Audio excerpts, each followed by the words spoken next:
तो आदाब, नमस्कार, गुड इवनिंग, सत श्री अकाल। एक बार फिर आप तमाम लोगों का स्वागत है क्राइम तक की कहानी के इस एपिसोड में। उम्मीद है पूरी फैमिली अच्छी होगी, अपना ख्याल रख रही होगी।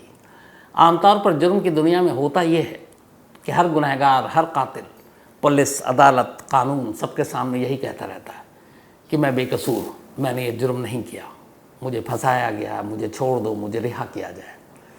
ऐसी तमाम कहानियाँ आपने सुनी होंगी, क्योंकि कोई भी कातिल, कोई भी मुजरिम, कोई भी चोर कहता ही नहीं है कि मैंने ये किया है। हालांकि फिर सबूत और गवाह उनको तमाम चीज़ों को सामने रखकर बाद में अदालत फैसला लेती है कि वो बेकसूर है कि गुनहगार है। लेकिन आज की कहानी एक ऐसा केस है जिसमें दोनों चीज़ें हैं, मतलब एक अजीब सी कन्फ्यूज़न है। एक बीवी पुलिस से कहती है कि मैंने अपने पति को मार डाला, मैंने उसका कत्ल किया है और मैं उसकी कातिल हूँ। और पुलिस उसे पकड़ लेती है, कोर्ट में पेश करती है, अदालत उसको जुडिशियल कस्टडी में जेल भेज देती है, यानी कि न्यायिक हिरासत में। अब इस कहानी का दूसरा पहलू ये है कि यही पत्नी जो कह रही है कि मैंने अपनी पति का कत्ल किया है, उससे पहले लगभग 20 महीने तक या 31 महीने तक पुलिस से यही कहती रहती है कि मेरा पति मिल नहीं रहा, उसको ढूंढ दो। और जब तक पुलिस से कहे कि आप तलाश नहीं कर रहे हो, पुलिस भी परेशान। तो कहानी के पहले हाफ में वो लगातार अपने पति को गुमशुदा बताती है और कहती है कि उसे ढूंढ दो, और खुद पुलिस के पास जाती है, रिपोर्ट भी लिखा हुआ है। और कहानी के सेकंड हाफ में वो कहती है कि नहीं, मत ढूंढो, मैंने तो उसका कत्ल कर दिया है और मैं कातिल हूँ अपने पति की। और पुलिस उसे गिरफ्तार करके जेल भी भेज देती है। लेकिन क्लाइमैक्स कुछ और निकलता है इस कहानी का। केरल में एक जगह है कूडल, इसी इलाके में है कूडल पुलिस स्टेशन। और इसी इलाके में कूडल में 5 नवंबर 2021, 5 नवंबर 2021 की बात है ये। इस मोहल्ले में एक परिवार रहता था कूडल में, एक आम परिवार, नौशाद का परिवार। नौशाद की बीवी और 2 बच्चे थे। शादी को 10 साल से ज़्यादा हो चुके थे। अक्सर छोटी छोटी बातों पर मियाँ बीवी में झगड़ा भी होता था, लेकिन फिर झगड़ा सुलझ जाता, दोनों फिर मिलकर रहते। बहुत सारे रिश्तेदार भी इस परिवार के इर्द गिर्द ही रहते थे। 5 नवंबर 2021 की रात नौशाद और उसकी बीवी अफसाना में एक बार फिर झगड़ा हुआ। दोनों झगड़ा करने लगे। कई बार ये झगड़ा होता था, अड़ोसियों पड़ोसियों को भी पता था, ये मियाँ बीवी ऐसे ही लड़ते हैं, फिर सुबह ठीक हो जाते हैं। लेकिन उस रात ऐसा हुआ नहीं। उस रात झगड़ा हुआ, नौशाद ने बीवी पर हाथ उठाया, अफसाना ने भी पलट कर नौशाद पर हाथ उठाया। तब तक आस पड़ोस में रहने वाले अफसाना के कुछ रिश्तेदार भी वहाँ पहुँच गए। उन्होंने देखा कि नौशाद बीवी पर हाथ उठा रहा है, उन्हें गुस्सा आया। अब अफसाना के साथ वो लोग भी लग गए नौशाद को धोने में। अब सब मिलकर नौशाद की धुआंधार पिटाई कर रहे हैं। अब पिटाई करने के बाद नौशाद के सर से कहीं चोट लगी तो खून भी बहने लगा। तो ये आपसी जो लड़ाई होती है, मारा पीटी, वही सब कुछ चल रहा है। अब इसके बाद अचानक किसी तरह से नौशाद उस घर से निकलकर भागने की कोशिश करता है। घर के अंदर एक खिड़की थी, वो देखता कि दरवाजे की तरफ तो सारे अफसाना के रिश्तेदार खड़े हैं, तो वो खिड़की से बाहर कूद जाता है। उसके पीछे में अफसाना के कुछ और रिश्तेदार भी कूद जाते हैं। और उसके बाद नौशाद गायब। खिड़की के बाहर की कहानी अब अफसाना को पता नहीं। अब बात आई गई हो गई। अब अगला दिन सुबह हुआ, सुबह नौशाद घर नहीं लौटा। अगला दिन फिर एक और बीता, नौशाद घर नहीं लौटा। अब इधर अफसाना जो है वो बड़ी खामोश है कि नौशाद घर नहीं लौटा। उसकी वजह ये थी कि कमरे के अंदर और खिड़की के बाहर ये जो 2 चीज़ें थी, कमरे के अंदर की कहानी तो वो जानती थी, खिड़की के बाहर क्या हुआ वो उसे कुछ पता नहीं था। लेकिन खिड़की के बाहर जाने से पहले जो हुआ, और उसमें नौशाद बुरी तरह घायल था, ये उसे मालूम था। 2-3 दिन बीत गए, नौशाद घर नहीं लौटा, काम पर भी नहीं गया। अब जब वो गायब हो गया तो नौशाद के फादर ने कूडल पुलिस स्टेशन में जाकर अपने बेटे की गुमशुदगी की रिपोर्ट लिखा दी। अब जब फादर ने गुमशुदगी की रिपोर्ट लिखाई तो इधर अफसाना भी जो है, उसको लगा कि उसका शौहर, उसका पति गायब है और वो खामोश घर में बैठी है, तो लोग क्या सोचेंगे। अब उसके दिमाग में अजीब अजीब चीज़ें चल रही हैं, क्योंकि कमरे के अंदर की कहानी और खिड़की के बाहर की कहानी जिससे वो अनजान है। अब इसी कश्मकश में वो भी पुलिस स्टेशन पहुंचती है और पुलिस से कहती है कि आप मेरे पति को ढूंढिए, नौशाद गायब है 5 नवंबर की रात से। पुलिस भी कहती है ठीक है, हम ढूंढ रहे हैं। कोशिश करती रहती है। अब हर हफ्ते अफसाना पुलिस स्टेशन पहुंच जाए, कहे मेरे पति को ढूंढिए। इधर नौशाद अब घर नहीं लौट रहा है, गायब है। धीरे धीरे दिन, हफ्ते, महीने में बदलता जाता है, नौशाद का कोई सुराग नहीं। इधर बार बार हर हफ्ते में 2-4 दिन अफसाना पुलिस स्टेशन पहुंच जाए तो कूडल पुलिस वाले भी चिढ़ गए कि क्या मामला है यार, ये बार बार चली आती है, बंदा मिल नहीं रहा, ढूंढ भी रहे हैं। अब वो बोलते थे कि हम अपनी तरफ से कोशिश कर रहे हैं। करीब 6 महीना गुजरा, अफसाना अब थोड़ी सी चेंज हो गई। अब वो पुलिस के पास जाती, कहती कि मैंने आज कूडल में मार्केट गई थी, वहाँ पर नौशाद को देखा। अब पुलिस की टीम फ़ौरन वहाँ पे भेजी जाती कि भाई जाओ के देखो। अब वहाँ कोई नौशाद टाइप मिलता नहीं। कभी कहती मैंने वहाँ देखा, कभी कहती मैंने वहाँ देखा।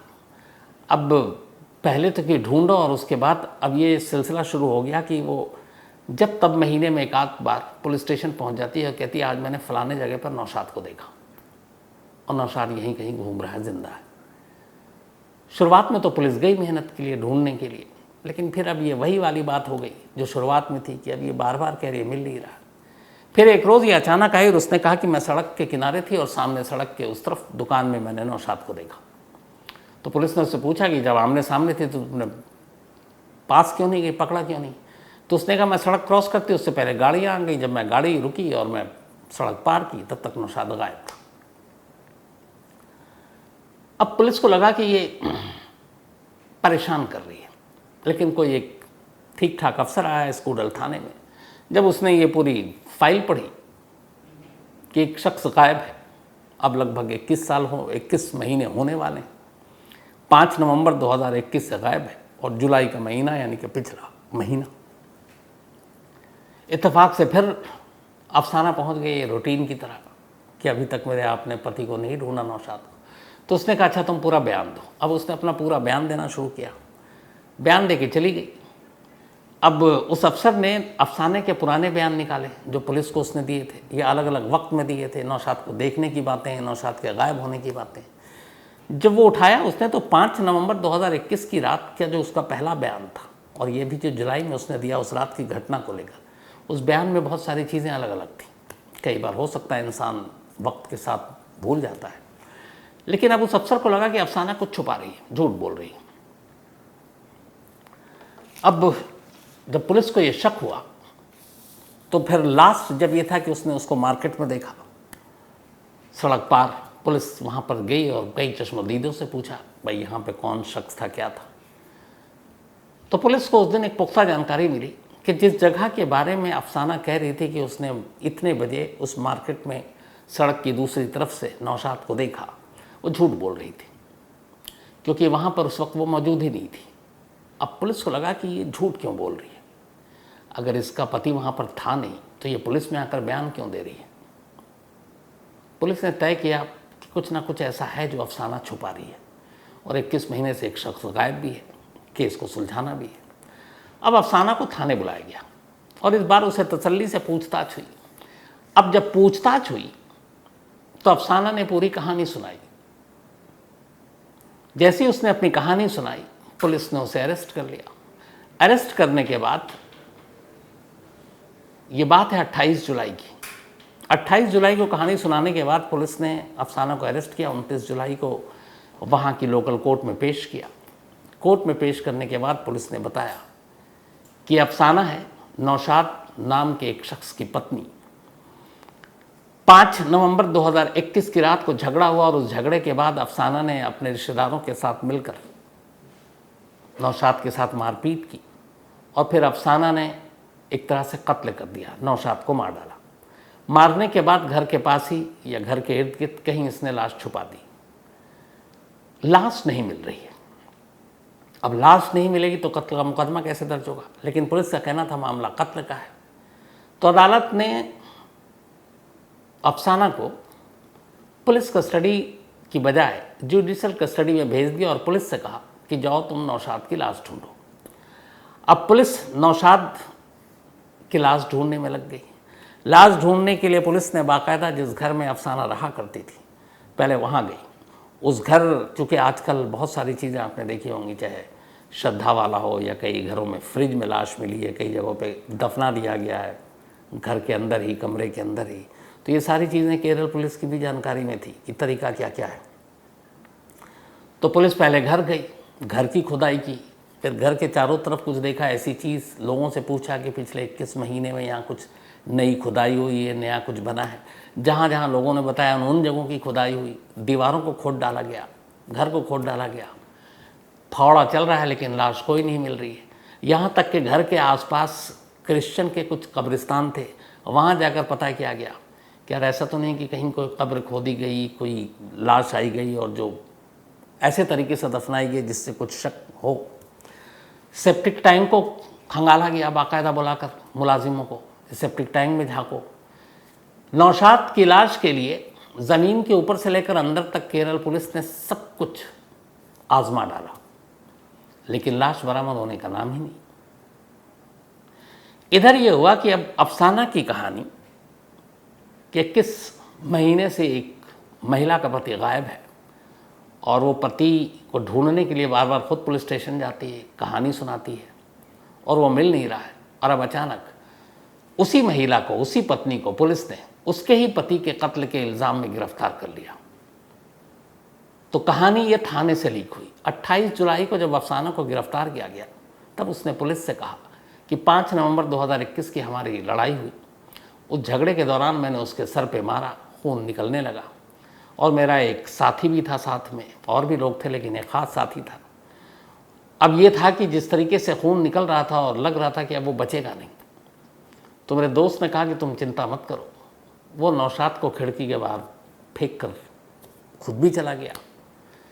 उस दिन के बाद से वो दोस्त गायब, वो कहीं और चला गया। और अफसाना के दिमाग में ये कि जो मारा, जो चोट लगी, उससे नौशाद मर गया और मरने के बाद नौशाद को कहीं आसपास में दफना दिया गया। तब उसके दिमाग में दोनों चीज़ें, उधर दोस्त से कांटेक्ट नहीं हो रहा है, इधर ये है कि उसको चोट लगी है, तीसरा ये है कि उसने कहा था मैं कर दूंगा और उसने बॉडी को दफना दिया। तो कहीं ना कहीं अफसाना के दिमाग और दिल में ये था कि उसने अपने पति को मार डाला है और उसकी लाश दफन हो गई है। और चूंकि वो गायब है और 21 महीने से वो कभी लौट कर नहीं आया, तो शक और यकीन में बदलता गया कि उस रात के झगड़े की वजह से उसके पति की मौत हुई है, तो कत्ल की जिम्मेदार वो है।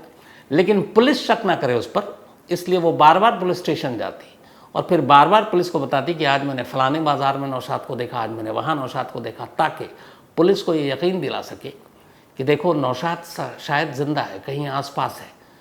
तो कत्ल की बात तो सोचे ही नहीं, और फिर जब कत्ल की बात नहीं सोचेगी तो कातिल की बात कहाँ से सोचेगी। लेकिन जब 28 जुलाई को उसका झूठ पकड़ा गया मार्केट में, जिस जगह उसने कहा मैंने नौशाद को देखा, और वहाँ के एविडेंस, सीसीटीवी और बाकी से पता चला कि अफसाना तो उस मौके पे थे ही नहीं, तब उसे लगा कि अब तो झूठ पकड़ा गया। पुलिस ने कहा आप सच बताओ। तब उसने कहा 5 नवंबर को ऐसा हुआ और नौशाद का कत्ल हो गया और उसकी बॉडी कहीं छुपा दी गई। जो मेरे रिश्तेदार वो थे उन्होंने मुझे कुछ बताया नहीं, उन्होंने सब ने कहा खामोश रहो, तो मैं चुप हो गई। लेकिन इन 21 महीनों में मैं ये मान कर चलती रही कि नौशाद का मैंने कत्ल किया है, और इसीलिए पुलिस मुझ तक ना पहुँचे, लोगों को यकीन दिलाने के लिए मैं खुद पुलिस स्टेशन बार बार आती थी, और तो मैंने कत्ल किया, अब मैं एक्सेप्ट कर रही हूँ। और ये उसके बाद वो जेल चली गई। अब ये पुलिस ने सारे खंगाल डाले, लाश ढूंढ रहे हैं, क्योंकि बिना लाश के कत्ल का मुकदमा कैसे चले। खिड़की के बाहर क्या हुआ इसका कोई विटनेस ही सामने नहीं आ रहा है। तो पुलिस के सामने अजीब कश्मकश। उन्होंने अफसाना को अंदर तो किया, बट उन्होंने कहा अभी 302 लगाना बाकी है। 302 यानी कत्ल का मुकदमा तब लगाएंगे जब एक बार लाश हाथ आ जाए। अब लाश हाथ नहीं आ रही और 21 महीने हो चुके। इन 21 महीनों में कभी नौशाद अपने माँ बाप को भी उसने कांटेक्ट नहीं किया, उसने कभी कोई फ़ोन यूज़ नहीं किया, क्योंकि वैसे भी वो मोबाइल यूज़ ही नहीं करता था। तो बिना मोबाइल के अगर वो ज़िंदा है तो उसका लोकेशन कहाँ ढूंढे। तो ये सारी चीज़ें चल रही थी, और पुलिस का ये था कि लाश मिले तो 302 में अफसाना के ऊपर केस कर दें। लेकिन लाश मिल नहीं रही है, उधर वो अब पहुँच गई जेल। इसी दौरान अब ये अफसाना और नौशाद की कहानी मलयालम न्यूज़पेपर में छप गई। जिस दिन अरेस्ट हुआ उसके दूसरे दिन, मतलब 29 को ये जेल गई, और 30 जुलाई को मलयालम के अखबार में पूरी कहानी, एक पत्नी की कहानी, उस रात की कहानी, जिस तरीके से क्राइम रिपोर्टिंग की कवरेज होती है बहुत ही दिलचस्प अंदाज में, कि 21 महीने तक एक पत्नी अपने पति को ढूंढती रही, तलाशती रही और आखिर में वही कातिल निकली। तो उस खबर के साथ साथ अफसाना और नौशाद दोनों की तस्वीर भी अखबार ने छाप दी।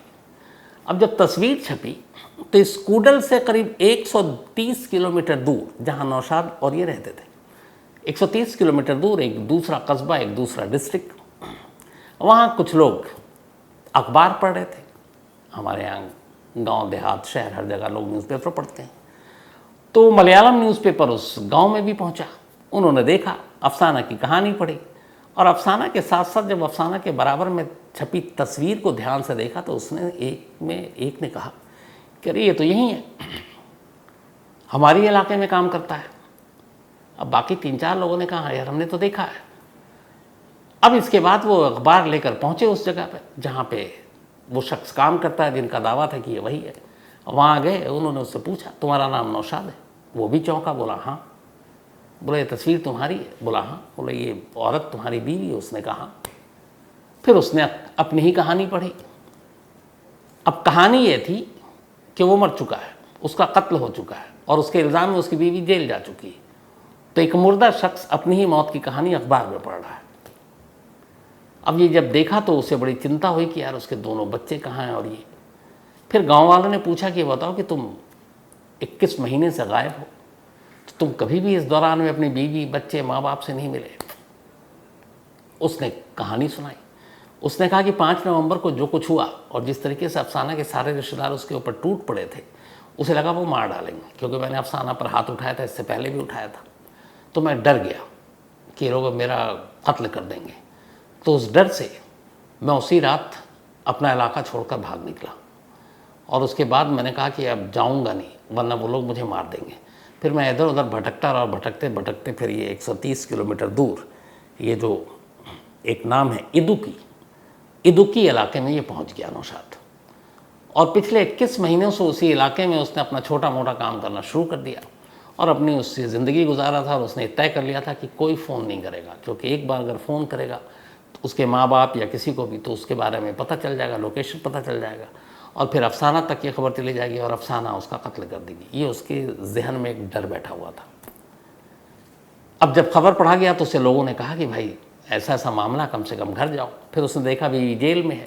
उसने कहा चलो जेल में है तो अभी मैं सुरक्षित हूँ। वो वापस अपने इलाके पहुँचता है कूडल। अब वहाँ पहुँचता है तो उसके घर वाले, रिश्तेदार, उसके माँ बाप देख कर भौंचक के कि जिसके कत्ल के इल्ज़ाम में जिसकी बीवी अंदर है वो तो सामने साक्षात खड़ा है। अब ये बात मोहल्ले से होते हुए पुलिस तक पहुंची। फ़ौरन कूडल पुलिस आई। उसने फिर चेक किया कि हाँ भाई तुम ही हो? उसने कहा हाँ मैं ही नौशाद हूँ, यही मेरी पत्नी है अफसाना। 5 नवंबर की बात ये थी, ये सब कुछ हुआ था, सब सच है और मैं डर से भाग गया था और मैं यहीं इस शहर से सिर्फ 130 किलोमीटर दूर छुपा हुआ था।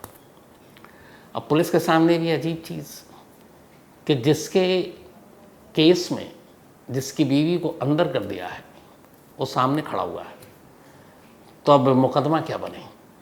पुलिस ने फ़ौरन एक स्टेटस रिपोर्ट अगले ही दिन कोर्ट में दी और कोर्ट में देने के बाद जिस दिन दिया सुबह दोपहर को अफसाना ज़मानत पर बाहर। तो अब अफसाना भी बाहर है, ये जो नौशाद है वो भी बाहर है और पुलिस अब इस केस में जो भी सारी चीज़ें हैं, जो धाराएं हैं, उन सबको ख़त्म करेगी।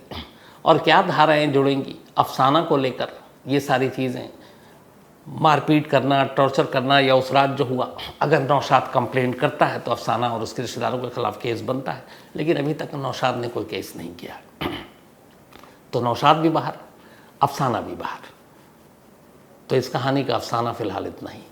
अब इसमें जो अपडेट होगा आपको ज़रूर बताऊँगा, लेकिन कहानी ख़त्म करूँ उससे पहले वही अपना सिलसिला। आज मनोहर जांगिड़ इनका जन्मदिन है, तो हैप्पी बर्थडे मनोहर। साथ ही नूर नाजिर इनका भी आज बर्थडे है, ये नाइजीरिया में रहते हैं, तो हैप्पी बर्थडे नूर। मोहित सोनी इनका भी जन्मदिन है, हैप्पी बर्थडे मोहित। इसके अलावा लवी बघेल इनका भी आज जन्मदिन है, हैप्पी बर्थडे लवी। और राधा कृष्णा ने भेजा है। स्वाति ठाकुर का भी आज जन्मदिन है, तो हैप्पी बर्थडे स्वाति जी। और प्रशांत झा ने भेजा है। असलम कुरैशी इनका भी आज जन्मदिन है, तो हैप्पी बर्थडे असलम। इसके अलावा गीत कौर इनका भी जन्मदिन है, हैप्पी बर्थडे गीत जी। और एक हमारी पूर्व कलीग, एक्स कलीग यहीं आदिति शाह, इनका भी आज बर्थडे है, तो हैप्पी बर्थडे आदिति। मुझे अभी थोड़ी देर पहले ही पता चला, तुमने तो बताया नहीं, लेकिन हैप्पी बर्थडे, हमेशा अच्छे रहो, खुश रहो, यही दुआ है, और खूब नाम कमाओ, तरक्की करो। इसके अलावा राज वैष्णव, इन्होंने कहानी की फरमाइश की है। सुदर्शन कुंडू, धनंजय चैटर्जी की स्टोरी सुनना चाहते हैं, जिसे कोलकाता में फांसी दी गई थी, और सुदर्शन साहब ये कहानी मैं सुना चुका हूँ।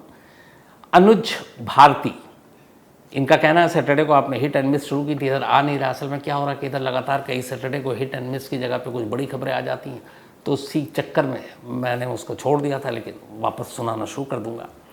इसके अलावा Anirudh, thank you so much आपके इस प्यार के लिए। Geetika, thank you so much Geetika, और आपने जो फरमाइश की ज़रूर सुनाऊंगा कहानी। रोहन कपूर, इन्होंने भी एक कहानी की फरमाइश की है। तो आज कहानी में इतना ही। अब आपसे मुलाकात होगी कल रात 9 बजे किसी नई कहानी के साथ। तब तक अपना ख्याल रखिएगा। Thank you very much.